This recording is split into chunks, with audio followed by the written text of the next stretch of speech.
Hello and welcome to the Stalled Short Film Showcase interviews. My name is David Stallings and I'm the owner and founder of Stalled Productions. Today I am joined by another filmmaker, Taylor Hammersla, the creator of The Valley Buzz. Thank you so much for joining me today, Taylor. No, thank you so much for having me. It means a lot. Of Seriously. course. I'm glad we could do this today. So why don't we start with you introducing yourself, a little bit about what yourself and what you do. Sure. My name is Taylor Hammersla. I'm an independent filmmaker here in Arizona. I originally came from Lakeland, Florida, which is a long distance away. I currently work as a production coordinator in the Valley. And have been around the short film environment for a while now, but have also done what I do now as production coordination, but PA and whatnot, going through freelance and eventually the position I'm at right now. But yeah, a long journey, but here I am. Awesome. So your whole life is film then? Yes, sir. That's awesome. So what got you into independent filmmaking? Oof. Well, I would say like my journey started a long time ago. I was fortunate enough in my little hometown of Lakeland, they had an art school there, and it just so happened to have a small little film program that I applied to. Wasn't super hopeful for because I wasn't really widely accepted into like the TV programs that the elementary and middle school schools had, and they took a chance on me, and from there I was basically just thrown in. Basically all my electives went towards film, learning how to do shorts, and from there was given great opportunities just through like submitting to film festivals and joining after school like productions around like the Tampa Bay area, and being able to like learn from professionals at like the age of 18, which is really nice. From there I was like, I want to do this full time. I wanted to go to school for it. So I went to college, went through COVID, and which wasn't a great opportunity. Nope. And knew, I'm not going to sit here and wait till COVID passes around just to be able to make some student films. I really just want to get this done, jump into the industry. So that's what I did. Graduated, jumped in the industry, PA'd for like 3 to 4 years, and worked my butt off trying to get as many gigs as I could and learn along the way. And yeah, continued to grow and knew I wanted to go the producing route. So I am thankfully now I'm super blessed to be a coordinator, which is super just fulfilling for myself. But yeah, eventually I realized that there's not a lot of opportunity to actually make independent films, especially like for yourself. And I realized that a lot of the community and the people around me were not doing that. And I think I was always waiting for an opportunity to jump in and like help other people. And something clicked that's just not gonna happen. You kind of have to go out of your way to like do it yourself and make something happen, make a dream come true. And so that's kind of how I have been doing it. I've been writing scripts. That's a huge passion of mine, and was like, yeah, let me just jump in and go for it. Yeah, that's so cool to hear your take on that, because that waiting mentality is definitely what I've seen a lot. I've experienced that as well. Of for some reason in this industry being like, well, I'll keep doing my thing. Sure. I'm just waiting for someone to show up to give me the career I wanted. Exactly, but it's also like wanting to pour your time and energy into somebody else's passion too, which is super rare to find.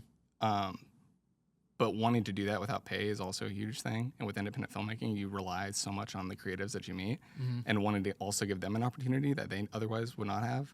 I've met so many people here in Phoenix that just as a PA, that obviously they're PAing as well, but they want to do other things in this film landscape. That they're just not given opportunities to in like the real world, on big productions and whatnot. Of course, we're all still learning. We're all like super like young. But being able to do a short film and just ask out of the kindness of their heart, like, hey, do you want to like camera? Do you want to jump on as a production sound mixer? Like, what is it that you find fulfilling? And let's just do it and just believe in one another and just make something happen. And I think that creates so many opportunities that I didn't think were possible before, just like going into it. So it's a huge blessing to also like give that opportunity to somebody else, and then hopefully inspire them enough to want to make their own film and give that back. Yeah. So on your productions, that's the mentality that you try and keep on it. I think so. I think so much of the time, like I said, was just a waiting game and trying to like, hey, like, do you want to make a short film? Like, I would love to help you. Or like hearing somebody pitch something and then waiting to see if they want to do it. Or like, hey, like, I'll read your script. Like, let's sit down. Let's get coffee. Let's like, I want to like help you. But it's really hard to like push that. And I think my mentality is like, I just want to do. I want to go for it. So if I have an idea, like, I would love to like make it happen whatever way I can. And a lot of that time is like asking other people just out of the kindness of their heart to like join in.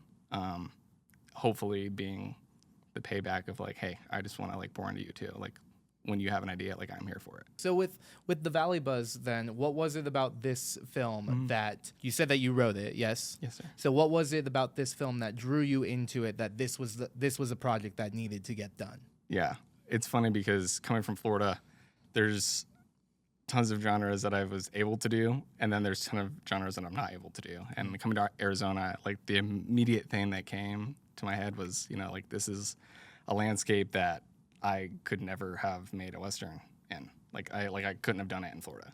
There's people that did that in film school that made Florida Westerns, and they're more just like cattle rancher type stuff, which is totally a genre and it's fun. But coming here, like the landscape just was like, wow, this is beautiful. I think that's kind of like what drew me in is like, I don't know how long my time in Arizona will last, but I want to make the most of it. And if I can't do this back home or in New York or, you know, wherever I end up, like I can do it now and I can do it here. So the initial idea was like, the Arizona setting is literally a character of its own, and I really just want to exploit that and like go out there and just shoot something for that.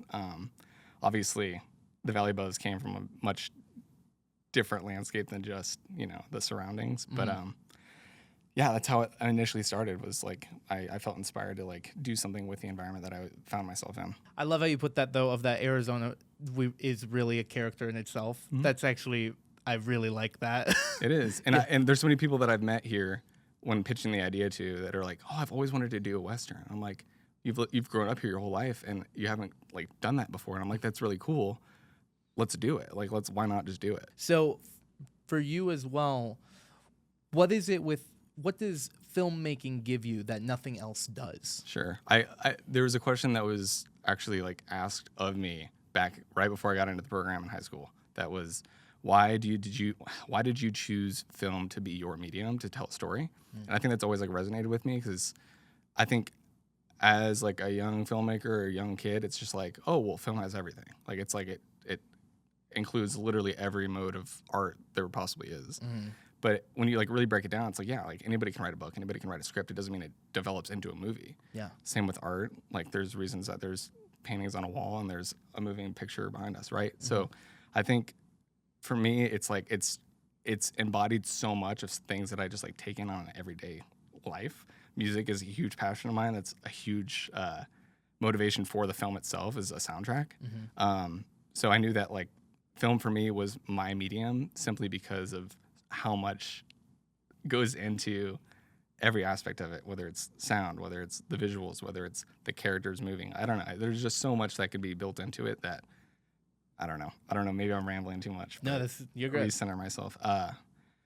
Yeah, I think I write a lot of scripts, and to like actually narrow down and figure out what story deserves to be seen is like a huge point because you're putting not only like a ton of other people's time, money, and you know, like really just pouring everything into it. It needs to be worth telling, and if it can just be a book, then it can be a book. But if it's worth other people visually seeing it, like it needs the best medium possible. So I think film for me tells the story the best way that I know how. Yeah. And I think it. Yeah. I don't know if that's a long-winded question, but no, it's perfect. No, I love it. So with the Valley Buzz, then what is it that you hope the average person takes away from seeing your film? It's a bit goofy. I would say, honestly, just like the joy of life, just like looking at it, I feel like it doesn't have like a huge message that I'm trying to like beat over the head of audiences. I hope that like most films, like you go to the theater to kind of escape life, and just seeing something that like can show visually something really beautiful, but also like fun and exhilarating, and more so just get people to be thinking a little bit out of the box. It's a silly film about something that probably doesn't belong in that era or in that genre. So I just hope that people can go and watch it, have fun, but also like the theme of the film is like forgiveness in my mind, which I feel like the whole film is just trying to like break the normal Western genre in general, but typically Western films are rooted off of like revenge, and I felt like this film needed something a little bit different and a little bit more like forgiving. Yeah. So if anything, just being able to learn to forgive one another, even if it's something that maybe is so prized that you like don't ever want to get over. I don't know. That's awesome. Have some fun, but yeah. So with that, before we wrap up, is there anything else that you would like to share about the film, or any message that you might have?